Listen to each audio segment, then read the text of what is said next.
menanggapi kemunculan Ibtu Awas, Rudiana nih Bang baru-baru ini kan beberapa waktu kemarin. Seperti apa sih mungkin masyarakat menganggapnya dia selama ini menghilang karena kan mungkin dia juga menyembunyikan sesuatu nih Bang. Tanggapannya? Saya mengatakan ya kalau masyarakat mengatakan menghilang ya memang menghilang, dia nggak ada kok. Selama ini seharusnya dari awal perkara ini kemarin Ibtu Rudiana itu memberikan klarifikasi kepada masyarakat, bukan di akhir-akhir ini sekarang ini. Baru sekarang ini kan, baru dia tampil atau baru mau memberanikan diri tampil. Baru memberanikan diri. Ada apa terhadap perkara ini? Makanya kami minta agar Mabes Polri dalam hal ini benar-benar sungguh-sungguh untuk memeriksa daripada Ibtu Rudiana ini. Ada apa terhadap perkara ini? Selama ini kan dari Mabes Polri sendiri mengatakan kalau Ibtu Rudiana itu tidak ada pelanggaran katakannya. Itu udah terang benderang kok. Menurut kita kan masyarakatnya bisa menilai loh. Ada pelanggaran yang dilakukan oleh Ibtu Rudiana. Diduga pelanggaran yang dilakukan oleh Ibtu Rudiana. Walaupun diduga itu masyarakat udah melihat. Masyarakat sekarang makin cerdas, makin pintar. Oke Bang, ini ada pernyataan mengejutkan juga nih dari Ibtu Rudiana, dia sebagai seorang polisi tapi mengatakan bahwa berani untuk sumpah pocong. Seperti apa mungkin Abang melihat statement keluar dari seorang penegak hukum ini? Sumpah pocong. Zaman sekarang ini ada zaman modern loh. Sekarang zaman modern, negara kita zaman modern loh. Bukan zaman mistik. Itu kan pocong itu tidak ada diatur di dalam agama Islam, itu tidak ada loh. Sumpah pocong tidak ada.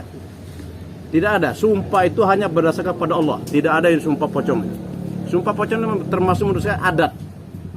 Suatu adat, kebiasaan aja. Makanya saya bilang aneh aja. Menurut saya aneh. Kalau bagaimana? Mau dia sumpah pocong, mau apapun ya kita, kalau saya pribadi saya tidak percaya. Apapun sampaikan sumpah pocong, mau apa nggak percaya saya. Apalagi ini mengatakan sumpah pocong ini tidak dikenal menurut agama Islam. Tapi pantas nggak Bang seorang polisi penegak hukum penegak mengeluarkan pernyataan seperti itu? Ya kalau menurut saya tidak pantas. Ini menurut saya, pendapat saya kan. Kamu menanya menurut pendapat saya. Ya tidak pantas. Bukan begitu, bukan untuk meyakinkan pada masyarakat itu sampaikan apa adanya. Bukan berarti dia harus mengatakan saya sumpah pocong, sumpah bukan. Sumpah pocong juga sumpah tidak dikenal kok dalam agama Islam kok. Itu Rudiana Islam bukan itu? Islam kan? Tidak ada. Nah sekarang nggak usah sumpah pocong, katakan apa adanya yang terjadi itu bagaimana. Terhadap terutama ke-8 orang narapidana ini. Udah akuin aja semuanya. Kalau memang ada pelanggaran, maksud saya akuin berterus terang. Nggak usah lah maksud saya ada sumpah pocong, sumpah apa. Itu aja intinya pada dasarnya. Apakah itu bentuk pembelaan dia nggak sih Bang untuk mengatakan dia berani untuk sumpah pocong? Ya, dia untuk meyakinkan kepada masyarakat. Kalau saya sendiri, saya tidak percaya. Mau sumpah pocong, mau sumpah apa, saya nggak percaya. Katakan aja, berterus terang aja lah, nggak usah ini. Katakan aja apa yang terjadi sebenarnya itu apa sih yang terjadi terhadap latar belakang terhadap perkara Vina Eki ini. Udah itu aja, terbuka aja semuanya. Dan kembali lagi saya bilang, saya minta kembali lagi ke pihak instansi dia sendiri, kepolisian. Dalam hal ini Mabes Polri untuk bersungguh-sungguh, harapan saya. Dan sampaikan kepada masyarakat apa hasil dari pemeriksaan terhadap Ibtu Rudiana ini. Jangan maksud saya ada seperti kayak ditutup-tutupi. Nanti masyarakat akan bertanya-tanya terus tidak selesai permasalahan ini. Termasuk ini juga sih Bang, apa pembodohan juga nggak sih buat masyarakat apa seorang penegak hukum nih, apalagi seorang polisi kok dengan cara itu, harusnya kan dengan cara apa itu hukum dia harus menyelesaikan dan menjawab dengan. Iya, menurut saya jelas dong, dia kan aparat penegak hukum loh. Sekarang makanya saya bilang ini jangan berpikir ke mistik lagi, semuanya mistik loh. Sumber ini kemarin didapatkan dari kesurupan. Dari kesurupan menjadi nanti sumpah pocong, mistik semuanya lari nanti mau hukumnya nanti gunakan hakim mistik juga. Ya, mempenjarakan yang mistik juga. Saksinya saksi mistik. Nggak habis-habis dunia negara Indonesia nggak bakal maju kalau begitu terus mistik terus dipakai. Ya, kembali lagi saya bilang tadi ke Ibtu Rudiana, apaan pakai sumpah pocong? Dia seorang penegak hukum, orang modern kayak gitu kok pakai sumpah pocong loh gitu loh. Kalau saya pribadi mau disumpah pocong, saya bilang saya tetap tidak percaya apa disampaikan oleh Ibtu Rudiana menggunakan sumpah pocong itu. Menurut Abang perlu nggak Ibtu Rudiana menarik ucapannya tersebut? Ya menurut saya ya, dia kan seorang, apalagi dia perwira kan. Nggak usah lagi menggunakan kata-kata sumpah pocong itu loh. Katakan apa adanya dan yang masuk di akal menurut masyarakat. Masyarakat ini sekarang netizen ini lebih paham loh, lebih ngerti loh masuk di akal menurutnya. Dia mau berargumen, kalau menurut masyarakat tidak percaya, masyarakat tidak akan percaya apa yang disampaikan oleh Ibtu Rudiana. Menurut abang blunder nggak tuh bang? Ibtu Rudiana mengucapkan sumpah pocong, sedangkan dia kan aparat penegak hukum bang. Ya menurut saya sampaikan tadi sangat blunder. Maka saya bilang nggak usah pakai menggunakan sumpah pocong, sampaikan apa adanya yang terjadi dan sampaikan apa adanya itu yang menurut masuk di akal. Masyarakat menilai itu terjadi kejadian perkara ini. Itu. Abang melihat di sini ada ini nggak sih mungkin dengan ucapannya statement dari Rudiana yang mengatakan sumpah pocong itu ada orang di balik itu, artinya mungkin intervensi orang gitu yang menyuruh dia untuk statement seperti itu gitu. Saya nggak mau berandai-andai ya, tapi kemungkinan itu bisa aja. Semua bisa aja, tapi kan diduga kan, boleh-boleh aja. Dan maksud saya juga kemunculan dia ini kok baru muncul sekarang ini, sepertinya kan ya mungkin aja kan diduga kan, bukan kita menuduh dia ya. Kemungkinan mungkin ada. Ya udah kenapa muncul aja sekarang begini, bisa jadi kan itu terjadi. Makanya intinya saya bilang Ibtu Rudiana itu mengatakan apa adanya dan saya minta kembali lagi tadi pihak instansi dia sendiri, kepolisian itu yang memeriksa dan mengatakan sejujur apa adanya terhadap perkara ini. Nggak usah dilindungi lagi maksud saya. Memang kalau memang ada kesalahan dari Ibtu Rudiana itu terus terang katakan apa ada. Ini kan hanya oknum, bukan instansi, bukan institusi. Justru kalau tidak terbuka, tidak ada transparannya, berarti itu masyarakat menilai nanti jatuhnya efeknya kan ke institusi. Kasihan institusi. Institusi Polri itu sangat bagus tuh, sangat bagus sekali. Sangat bagus sekali.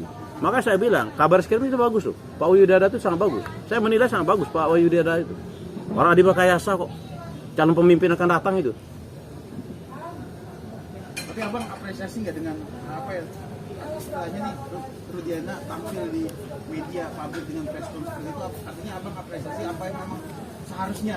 Atau telat atau terlambat atau Kalau dikatakan terlambat, sangat terlambat. Nah, kenapa nggak dari dulu? Nah, sangat terlambat. Kok baru sekarang? Tapi tidak ada kata-kata terlambat. Lebih baik sekarang dikata. Tapi terlambat ini lebih baik katakan apa adanya. Jangan masih juga berkali-kali berbelit-belit. Nah, percuma terlambat kalau masih berkeli-keli kan itu loh. Buat apa sumpah pocong itu? Masyarakat ini udah menilai kok terhadap penangkapan ini. Masyarakat udah menilai itu. Saya pun membaca putusan pengadilan itu loh. Banyak kejanggalan, banyak keanehan terhadap perkara ini. Dan saya berkeyakinan, ini keyakinan saya dari fakta hukumnya ada. Saya berkeyakinan 95% 8 orang itu bukan pembunuhnya. Bukan pembunuhnya. Yakin saya. Sama seperti saya waktu sidangnya Peggy, saya mengatakan 99% Peggy pasti bebas. Buktinya bebas. Saya bisa menilai. Feeling saya, kebetulan saya kan mantan dari militer ini kan insting kami lebih kuat. Insting kami lebih kuat, analisa kami lebih kuat. Dan saya berkeyakinan, saya bilang, saya berharap banget kepada Hakim Agung yang menyidangkan perkara ini agar membebaskan 8 orang ini. Lebih baik kita mengakui kesalahan kita daripada kita tetap melindungi karena kita tidak mau mengakui kesalahan yang sudah-sudah. Ini kesalahan pun ada oknum kok. Oknum, semuanya oknum kok. Mulai dari penyidikan, mulai dari pihak kejaksaan, kok menerima P21, mulai dari vonis dari hakim tingkat pertama. Makanya hakim tingkat pertama itu saya bilang itu harus dicari. Harus dicari itu. Orang hakim tingkat pertama itu yang menyidangkan perkara ini. Banyak kejanggalan terhadap perkara ini. Saya ngelihat perkara ini banyak kejanggalan. Maka saya bilang, waktu saya masih dinas di auditor militer, pernah saya ceritakan. Dulu kalau kita mau seperti kasus yang Cirebon ini, udah kami hukum. Tentara berpapasan sama motor. Tentara pakai truk. Motor tersebut jatuh, meninggal. Orang beranggapan itu serempet sama tentara. Saya perintahkan untuk diotopsi. Diotopsi ternyata itu jantung. Tentara kan nggak dihukum. Coba kalau orang itu berpikir, wah itu diserempet oleh tentara. Padahal enggak. Sama seperti ini. Apalagi ini dibuat-buat perkara ini. Perkara luar biasa loh, sadis menurut saya. Makanya pernah saya ceritakan waktu acara di Kang Deddy Mulyadi, saya bilang, saya pernah kursus hukum perang.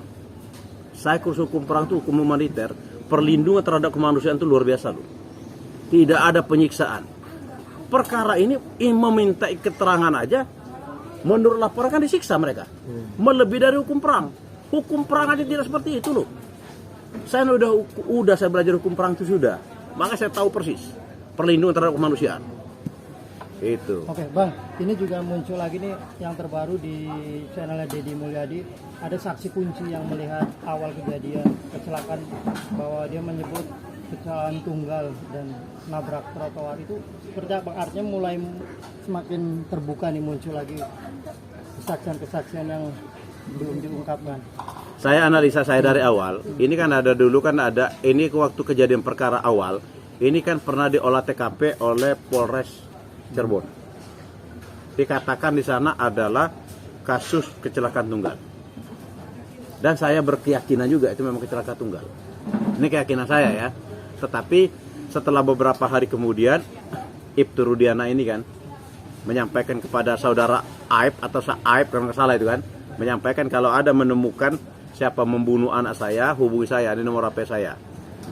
Setelah itu kan si Aib ini, kalau saya nggak salah Aib ya, si Aib ini menghubungin Ibtu Rudiana, mengatakan ada orang yang membunuh anak bapak itu di depan SMP 11. Logika aja kita pakai. Kalau orang ngebunuh nggak mungkin orang itu kembali lagi ke sana.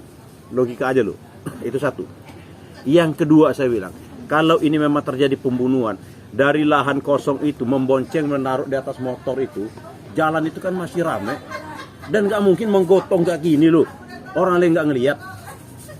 Itu loh. Ini sebenarnya dari saya nggak usah kita bicara hukum dulu, kita menggunakan logika yang ada. Kalau saya berkeyakinan ini ada memang kecelakaan tunggal. Tapi nama-nama orangnya dia bilang ada Peggy Peron itu memang ada nama itu, tapi belum tentu dia melakukan pembunuhan. Peggy Peron memang ada di geng motor. Nah ini yang saya bilang tadi, harus perkara ini harus dibuka seterang-terangnya. Dan saya minta banget kepada ke Mabes Polri, termasuk yang mantan Kapolres itu. 2 mantan Kapolres itu naik bintang semua itu. Kalau saya protes itu. Tidak ada maksud saya prestasinya kok. Apa prestasinya sampai dia naik bintang? Ada 2 loh. 2 Kapolres menjadi bintang semua itu. Orang perkaranya nggak selesai kok dijadikan naik bintang. Jadi evaluasi buat ini saran saya untuk Mabes Polri. Evaluasi terhadap 2 orang mantan Kapolres itu.